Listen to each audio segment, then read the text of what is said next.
be honest with yourself about what you need to do, but also how much time you have.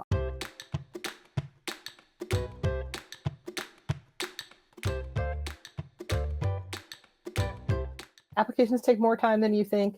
They really do. Even things as simple as like the application itself, just the part where you go in and like you fill out all the demographic information. And don't be me. Don't make my mistakes. Don't have it be Christmas Eve and be filling all of these out because you're like, that'll be easy to fill out those forms. They can take, at Harvard, for example, their form at the time that I applied involved me having to manually input all of the classes I had taken, even though they got my transcripts. I don't know why, but that was the thing I had to do. So those sort of things, the things you don't think are going to take a lot of time, do. And then this factor that is like, actually does just take a lot of time is the written materials. If you take our admissions course, if you hear me on any other place, if you write into Magoosh, you're going to know that I think that for 9 out of 10, applicants and programs, your written materials, your statement of purpose, your personal statement are far and away the most important part of your application. If we think of everything else in your application as a set of like numbers and like, dates or class titles, your written materials are the one place, with the exception of the letters of rec, which are coming from another point of view, they're the one place where you get to put all of those numbers together in your own personal story.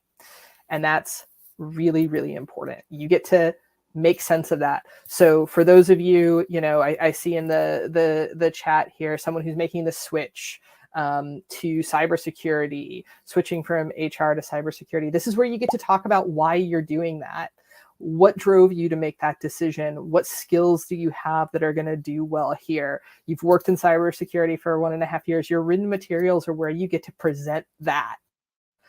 This is where, if you had that low college GPA, you're going to get to explain it and talk about what you've learned. So don't underestimate these. Again, don't be me. Don't be my students sometimes on the college campus and think I can write that essay. We've all been there. We've all written an essay the night before. This is not the essay you want to do that for. You want to take time. And then the final thing I would just say is in relation to test prep.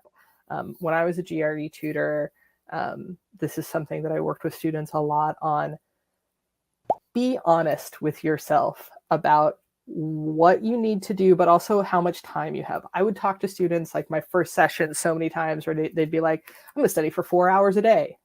And then we'd have to talk about okay, one, should you? I don't think you actually should.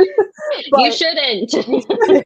But do you actually have that time? I would talk to students who would be like, yeah, I'm going to take the test in 3 weeks and I want to make this score improvement. And I'm just going to study every day, all day. Again, you shouldn't do that. It's not good for actually learning or doing well on the test, but also, do you really have 4 hours in the day? So be really honest about that timeline. And this is where starting early can help. You can really say, hey, yeah, you know what? My family always takes a vacation for 2 weeks in June and I want to do that. And to be honest, I'm not going to study those 2 weeks. I'm just not.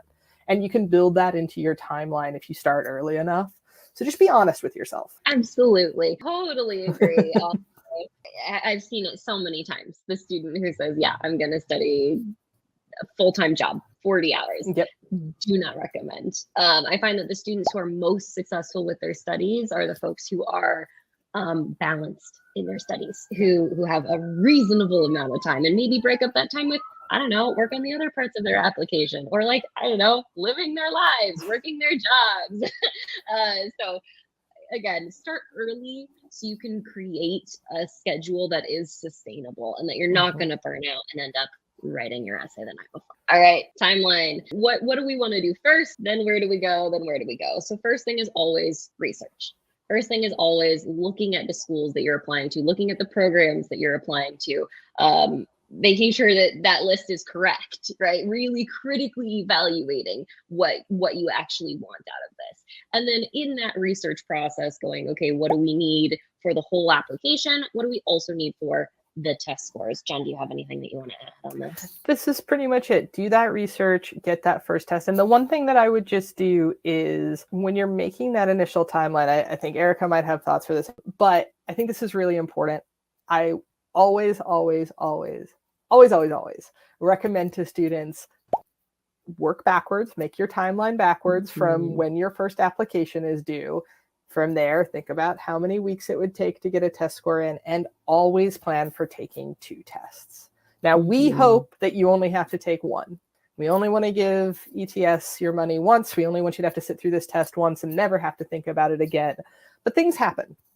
And those things can be you don't get a score you want, or those things can be you wake up the morning of the exam and you're super sick, or you hit a traffic jam and you're just thrown off. And so again, and you're doing your research and doing your planning, I really advise you to make that timeline with the idea that you're going to take 2 test attempts. Again, hopefully you don't have to take the second one and you're just done the first time and then got wide open space in front of you. But it's much easier to plan that from the beginning than to scramble when you take your first attempt too close to the application deadline. And then you're in a position where you're trying to figure out, like, do I have to not apply now? Do I have to apply with this score? So that would be the one thing that I would think about as well in your timeline. So we're going to research, we're going to do our first test attempt, and notice that there's a plus sign between those. Yeah. It's not linear, right? Yeah. So we're going to research, we're going to do our first test attempt. Maybe there's a slight period of reevaluation here, based on here's where I am, here's where I need to go.